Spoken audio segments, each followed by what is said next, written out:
Hello friends, मैं आपका दोस्त कार्तिक कुमार और मैं आज फिर से लेकर आया हूँ करंट अफेयर्स के क्लास का रिवीजन। ठीक है, चलो स्टार्ट करते हैं क्लास। ठीक है, आज का पहला सवाल था कि हाल ही में विश्व बैंक समिति की 108वीं बैठक कहाँ हुई? ये हुई मोरक्को। ठीक है, मोरक्को की राजधानी रबात है और जो पहले विदेशी यात्री आए थे ना, वो इब्ने बतूता थे।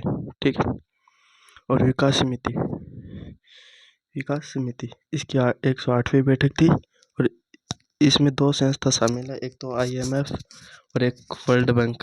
ठीक है, और इसका हेडक्वार्टर वाशिंगटन DC में। ठीक है, इसकी स्थापना 1944 ईस्वी में हुई। ठीक है, इसका आयोजन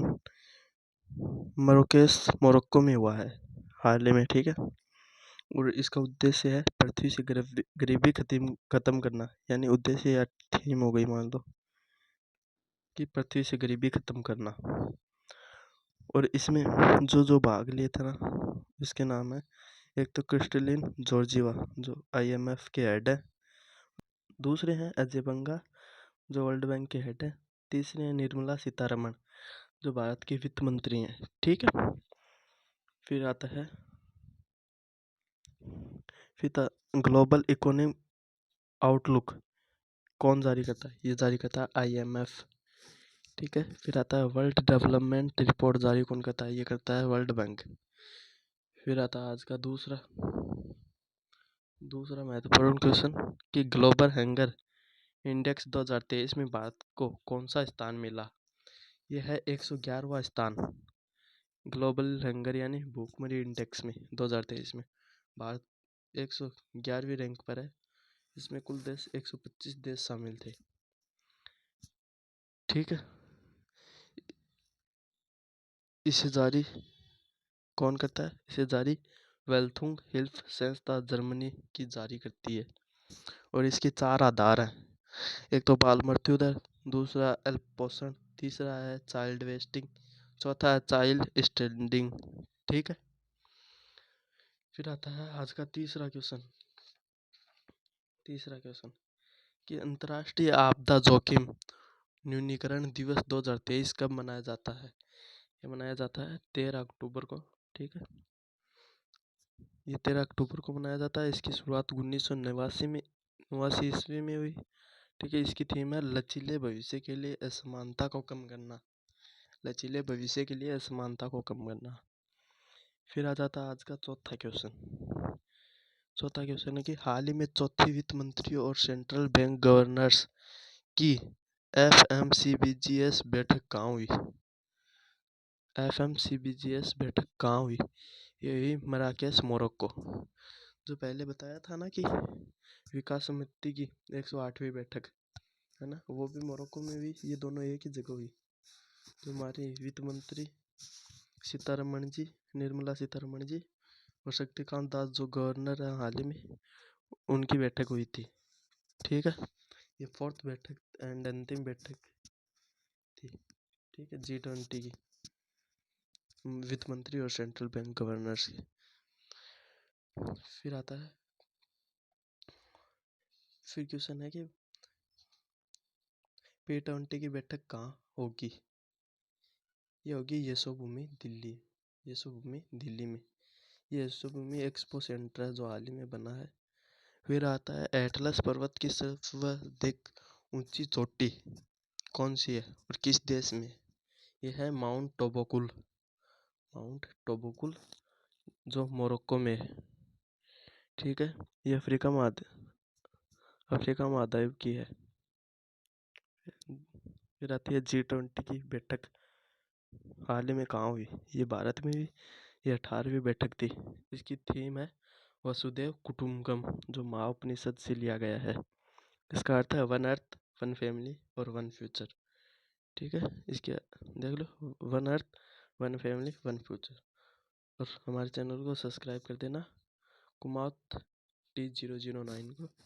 ठीक है, फिर आ जाता है आज का 5th क्वेश्चन। ठीक है, 5th क्वेश्चन है कि आवधिक श्रम बल सर्वेक्षण रिपोर्ट 2022-23 के अनुसार भारत में महिला श्रम बल भागीदारी दर कितनी हुई है? ये हुई है 37%। ठीक है, 37% श्रम बल रिपोर्ट जारी की है, जिसमें महिला जो काम करती हैं उसका 37% है।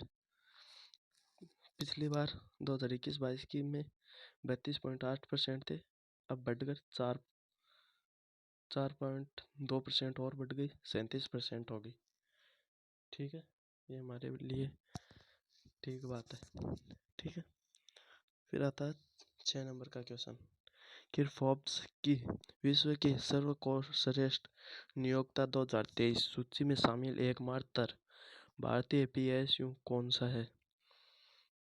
विश्व की सर्वश्रेष्ठ नियोक्ता सूची में इसमें 700 कंपनी शामिल थी, जिसे फोर्ब्स जारी करता है।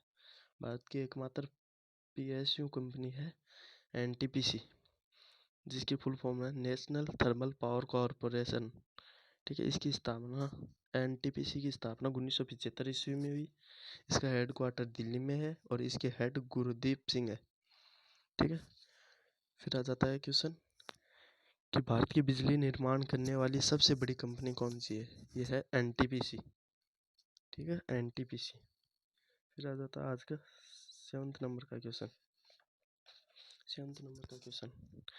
कि हाल ही में नवरत्न कंपनी का दर्जा किसे मिला है? हाल ही में ये मिला है एरकॉन एंड राइट्स। ठीक है, नवरत्न कंपनी ये दोनों ही रेल मंत्रालय के अधीन आती है, एरकॉन और रेड्स। ठीक है, एरकॉन की स्थापना 1976 में हुई, जो जिसका हेडक्वार्टर नई दिल्ली में है, और राइट्स की स्थापना 1974 में हुई, जो जिसका हेडक्वार्टर गुरुग्राम में है, गुरुग्राम हरियाणा। ठीक है, हरियाणा। ठीक है, फिर आता था आज का 8 नंबर का क्वेश्चन कि हाल ही में लॉरियस स्पोर्ट्स ने किसे अपना ब्रांड एम्बेसडर बनाया? ये बनाया नीरज चोपड़ा को। ठीक है, नीरज चोपड़ा जो world athlete of the year जिनके नाम है, और ये भाला फेंक के प्लेयर्स हैं।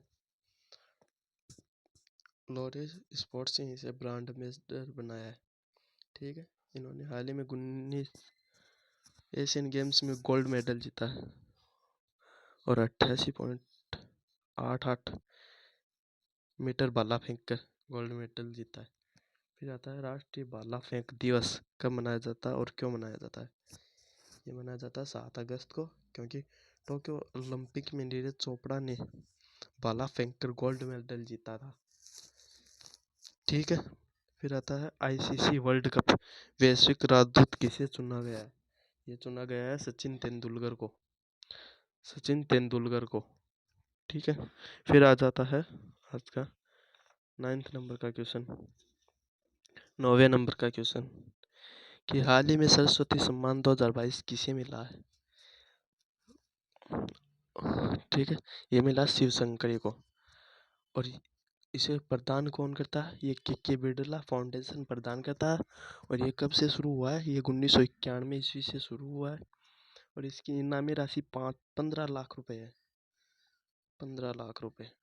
ठीक है, और ये 22 भाषाओं में मिलता है, यानी जो अनुच्छेद में शामिल है ना 22 भाषा, उन 22 भाषाओं में मिलता है। फर्स्ट किसे मिला है?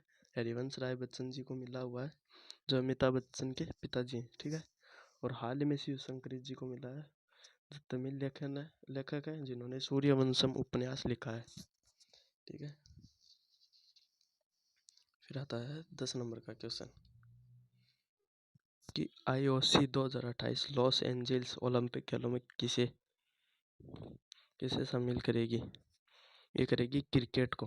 ठीक है, आईओसी यानी इंटरनेशनल ओलंपिक कमेटी, इसकी स्थापना 23 जून 1894 को हुई, और 23 जून को